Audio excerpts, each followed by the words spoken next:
Alright, got another war video for you. Stick around to the end of the video for the player cards. But this war is war number 2 of Season 18. We're up against KenOB. They're the top alliance in the world. I believe that they've finished number 1 in each of the last 4 seasons, maybe the last 5. That's a lot of additional rank up resources that they've gotten from their top finishes. So their defense is predictably massive. They did switch some things up a little bit. Instead of going with flow, they went with siphon. And I'm going to be taking path 7 here. The first node is really just breakthrough. I will be taking it linked. So if I get hit, I've got Bane to worry about. The second one, I'm going to be taking it unlinked. But it's just basically bubble shield. So after every 10 blocked hits, the defender will become unblockable. And then I don't know if I'm going to be taking Aegis Heavy. That's just going to depend on who the defender is.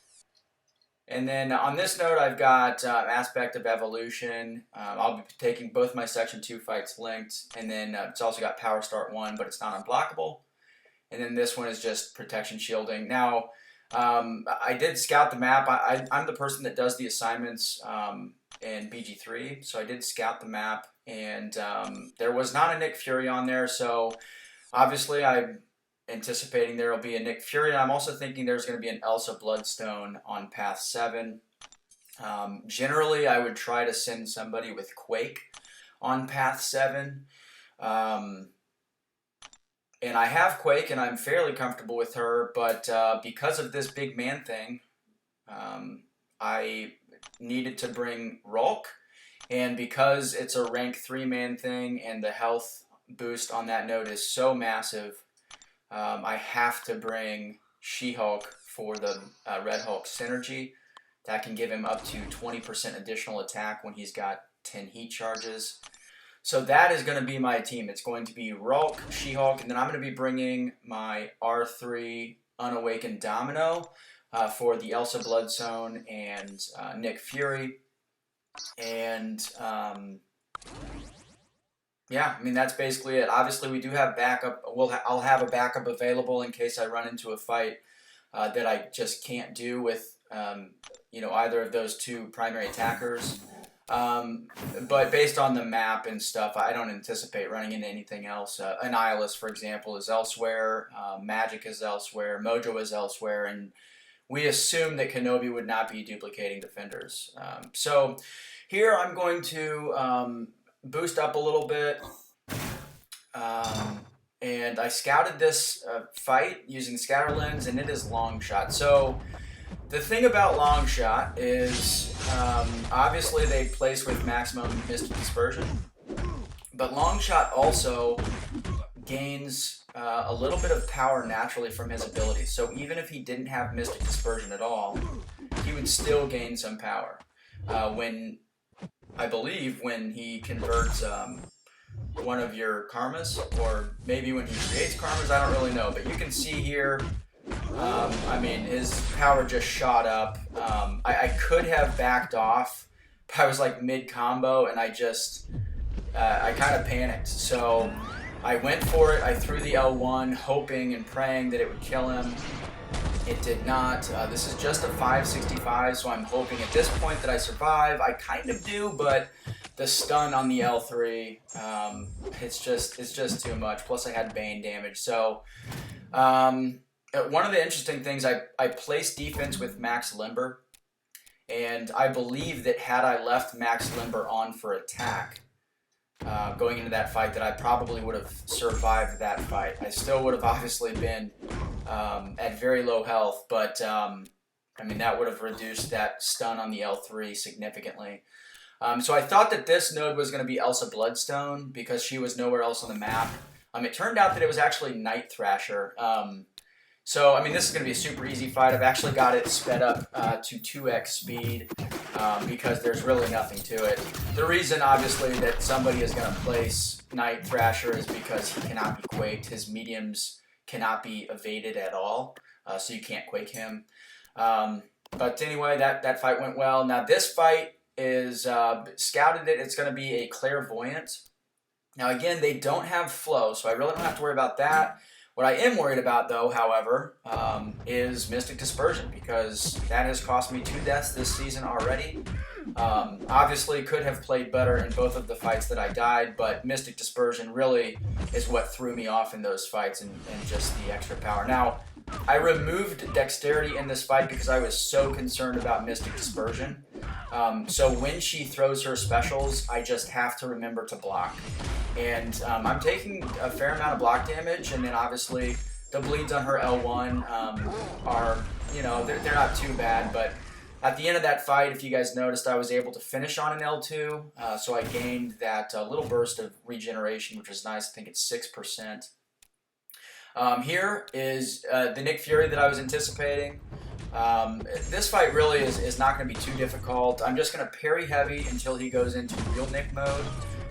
With the Red Hulk synergy, Domino has that awesome Incinerate on her heavy attacks, so I'm really just parrying and then heavying. And here I want to turtle up because I don't want him to throw his L1, so I'm just going to hit him with this combo here, push him into real Nick mode, and then I'm just going to turtle up again. Let him hit my block. I'm going to bait that heavy, and then I'm going to go back in. I'm going to go ahead and back off, bait the L2 because it's easy to avoid. And then I'm going to just finish with the combo into an L2 chain. So, you know, pretty straightforward fight.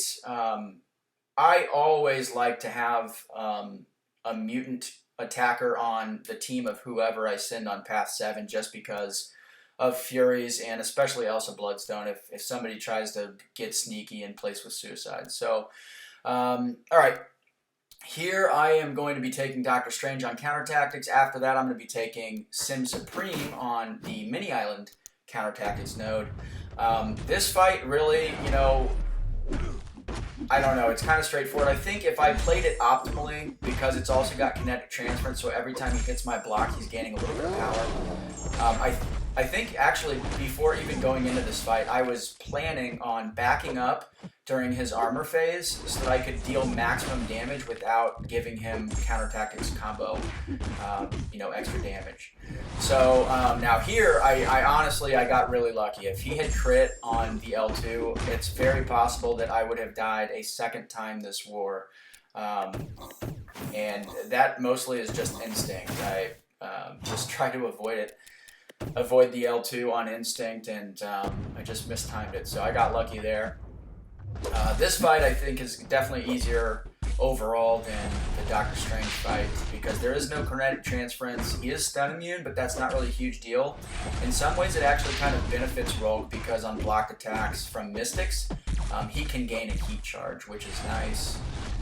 What I want to do is get to 10 heat charges. Each heat charge, I'm getting an additional 2% attack from the Red Hulk synergy. So right now I've got an additional 20% attack on top of the boosts and the suicides. So yeah, this one is basically get to the L3, and you see I'm doing some pretty strong second strike damage from Rolk. That's the direct physical damage that he deals on his attacks. And then after that fight, there's just you get the second strike on your L3 too. So the L3 actually didn't kill him, but the second strike damage from the L3 did kill him. I knew that. I was safe.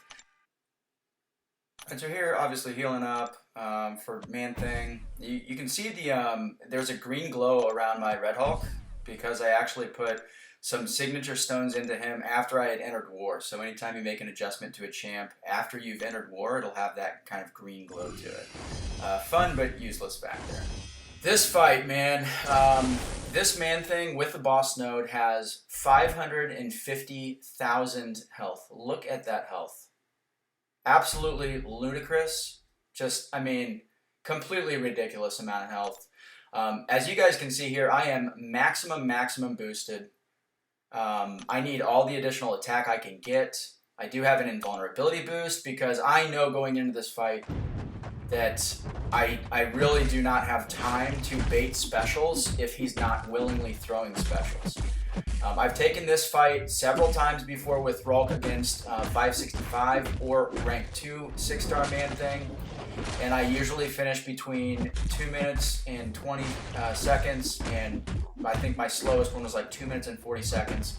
And this guy obviously just has a lot more health. So I have gotten into trouble in past fights. I've never died to him here, but I've gotten into trouble with the timeout issue by trying to bait his L2. Sometimes he's just not going to throw it. He's super passive on this node for whatever reason. So, I mean, you just kind of got to go for it. Just can't waste any time because this is automatically going to be a timeout risk fight to begin with, even if you play it perfectly. So the strategy here is just to get to the L3. I do have the 12% special damage boost on for science, and that's going to help with the incinerate damage that I get on my L3. You see here the incinerate damages gave me some quick ticks for 31,000, which was awesome. Or actually, I think that was my second strike damage. And then the incinerate was ticking for, I didn't actually see what that was ticking for. But, so yeah, that's the strategy. I do have 5 out of 5 assassin on. So right now I'm about halfway through the fight, a little bit over, and he's a little over half health. So I'm thinking, obviously I knew it was going to be close regardless, but I'm thinking it might be possible for me to get this done. It really just depends on how fast I'm able to do things. Now, one of the things that you guys are going to see towards the end of this fight is all the L3 animations just eat up so much time, which is, there's nothing to do about it, but it's just a bummer. So, see, after that L3, I'm already down under 10 seconds. So that's under 1 minute. That's a 10-second L3 animation. And then his L3s are going to be doing the same thing. So there he does throw his L2, which helps me. He's regenning a little bit, but I mean, it does not matter. And of course, from Mystic Dispersion, he is going to get to another L3, but I can still tank one more with my third invulnerability charge. So right now it's really just a race to finish. So after this L3, you'll notice the time. There's only 12 seconds left. I launch my L3 immediately. I know that this is not going to kill him. I'm hoping maybe the second strike damage from the L3 might burst him down a little bit, and then maybe if there's a few seconds left, some of the incinerate, but that L3 took 11 seconds, so that's a timeout. So I'm going to go ahead and heal back up a little bit just to finish this fight. Thinking about, running into this guy in the future, what some of the counters would be, because they seem so limited based on his massive health. I think that a rank 2 or 6-star rank, a 6-star rank 2 or a 565 built up Guillotine 2099 could possibly do it. Definitely an R3 Red Hulk could do it fairly easily with under 2.5 minutes, I think. Maybe an R3 Omega, and I really kind of think that those are some of the only options, unfortunately. So we'll see, man. Hopefully we don't see another one of him. But that is the war. We ended up losing this war. Legacy posted his war video a little bit earlier today. He's got the final count if you want to check out what that was. But we lost the war. We fought hard. I finished with 6.05 power rating this war. My 2 deaths definitely hampered that. On the season, in total, I'm up to 16.27 through 2 wars, which isn't terrible. I would like to get my solo rate up above 84%, of course.